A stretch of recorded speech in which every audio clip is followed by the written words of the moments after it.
Trời ơi, you knock me out.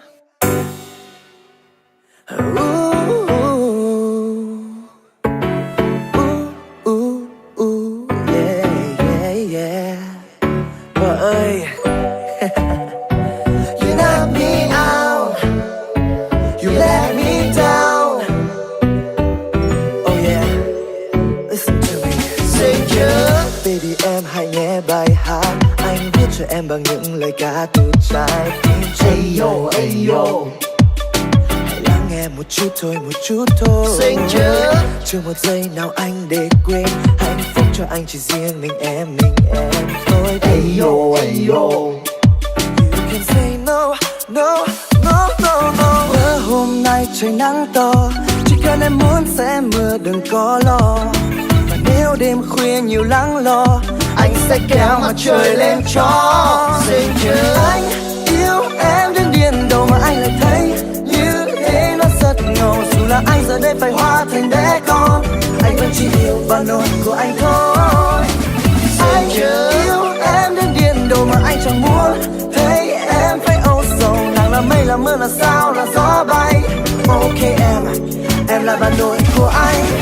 Em là bà nội của anh. Bà nội của anh. Em là bà nội của anh. Bà nội của anh. Em là bà nội của Bà nội của anh. Em là bà nội của anh. Bà nội của anh. Điều anh không lo, chỉ cần ăn no dù có tròn vo thì anh cũng chẳng hề đắn đo. Buồn thì hét thật to, lỡ mà có đau họng rồi ho thì cũng đã có anh lo. Anh bay ra đường mua thuốc về ngay cho. Em yêu anh không nả, tin anh đi em à. Anh chưa yêu ai thương hay tin anh như khi bên em đâu nả. Khà. Anh luôn mong sao ta yêu nhau luôn bên nhau cho tới khi ta chung nhà à.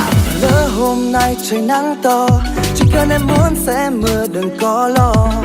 Và nếu đêm khuya nhiều lắng lo, Anh sẽ kéo mặt trời lên cho. Xinh chưa? anh yêu em đến điên đầu mà anh lại thấy như thế nó rất ngầu. Dù là anh giờ đây phải hóa thành bé con, anh vẫn chỉ yêu bà nội của anh thôi.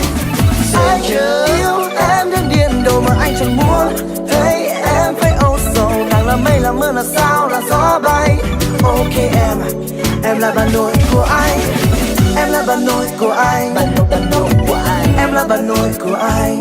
Bà nội của anh. Em là bà nội của Bà nội của anh. Em là bà nội của anh. Bà nội của anh.